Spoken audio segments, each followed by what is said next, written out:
habits to be quite so noisy as others might like it. But somewhere between the four of us and her lies an individual whose ideas and experiences await to be shared. There is also a spirit whose limits are boundless and beyond our earthly processes. It's not spirit, just a brain that patiently awaits its final day of existence. Without a day of rest, that brain will waste away. So no consensus has been found on just what to say. And so she sins. There's still a mystery to be solved, along with the seemingly impenetrable silence which accounts for your daughter. There's also the phenomena of her spinning. Some sort of convulsion, perhaps. Maybe dancing? You know, Doctor, we've considered that it's her method of communication with us. Each turn to the left, a kind of long line Morse code, and each to the right, a short line Morse code. And perhaps even the angle of rotation corresponds to a letter or symbol or even a feeling that her muted vocal cords cannot sound out for us. As much as I enjoy the speculations of the non-medically trained, this will require further testing and analysis. But you've done all the tests. Doctor, you of all people should know that there's nothing wrong with her vocal cords, her brain waves, no anxious patterns or mineral buildups, no foreign diseases or long-stuck peaches. And the incomprehensible randomness, if I must add, of her rotations, accords to no secret language or discernible code. She has seen all the experts, healers, decoders. That which ails the girl has done an excellent job of masking itself, whatever it is. And so she sins.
Someone said Sunday was our day of rest, so that when Sunday came along, we'd all go to church.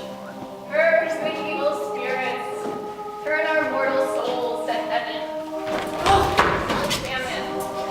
You've got it all wrong, you square of a mind. Precisely. Now just line up and listen to the preacher. And she's to say,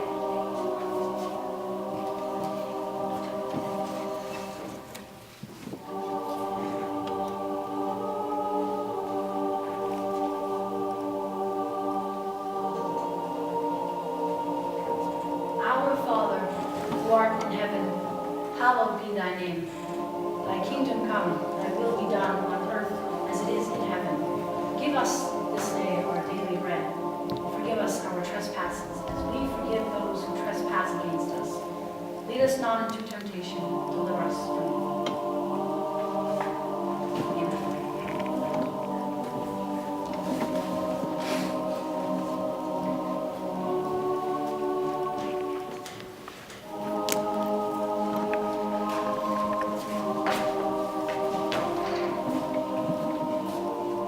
They would dance, sing, bring in the new.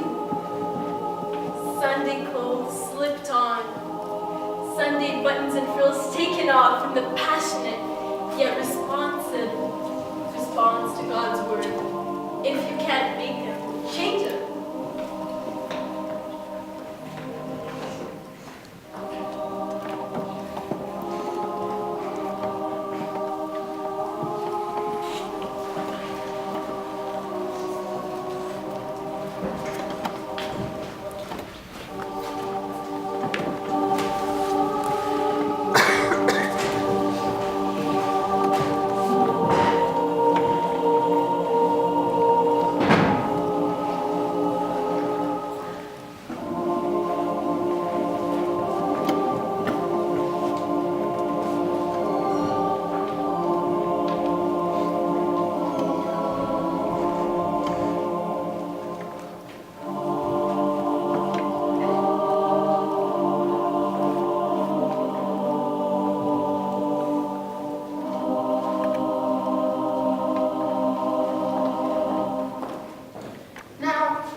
transcendental, profound event experienced by the religion's initiator.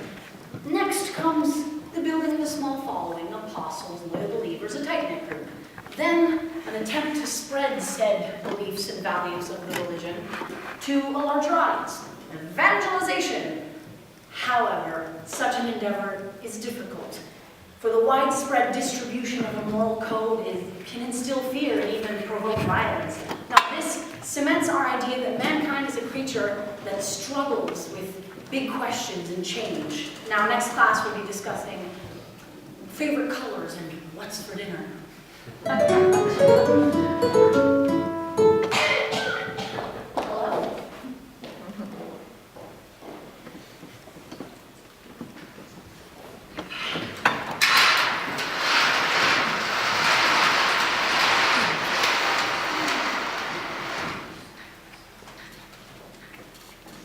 This is all part of our attempt at the demystification of my daughter. Human nature is drawn toward the strange and nonsensical. Personally, I believe our love for absurdity stems from our desire to understand that which is unnatural to us. My daughter is unequivocally peculiar, and her condition is unusual and unexplained, and I hope she may learn to channel her strangeness through art, like the Spanish surrealist artist Salvador Dali. Ah, Salvador Dali. He spat on his own mother's portrait when he was 18, you know? For the fun of it. Then, his father disowned him for publishing a mocking portrait of Jesus Christ. Dali always believed himself to be a reincarnation of his older brother Salvador Uno, who died just 9 months before his birth. He was most likely a first version of Dali, who perhaps conceived too much in the absolute.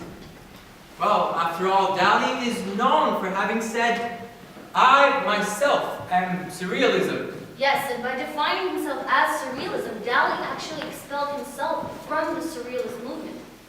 See, in admitting his own absurdity, Dali reconnected himself with the real world.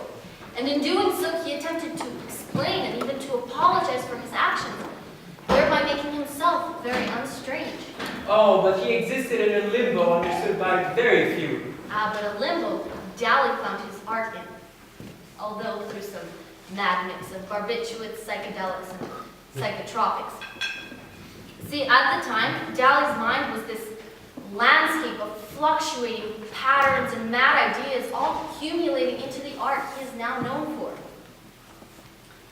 But the mind can only take so much stimulation before it begins to descend and decay. Well, you know, life begins to seem disposable to the drug-saturated mind. In the end, Dali was submerged into a deep and all-encompassing depression. Okay. Oh, okay, bye. Sorry about that. Yes, Dali's work was, whether willingly or not, a part of the avant-garde, anti-war, data artistic movement. Absurdist and surrealist group.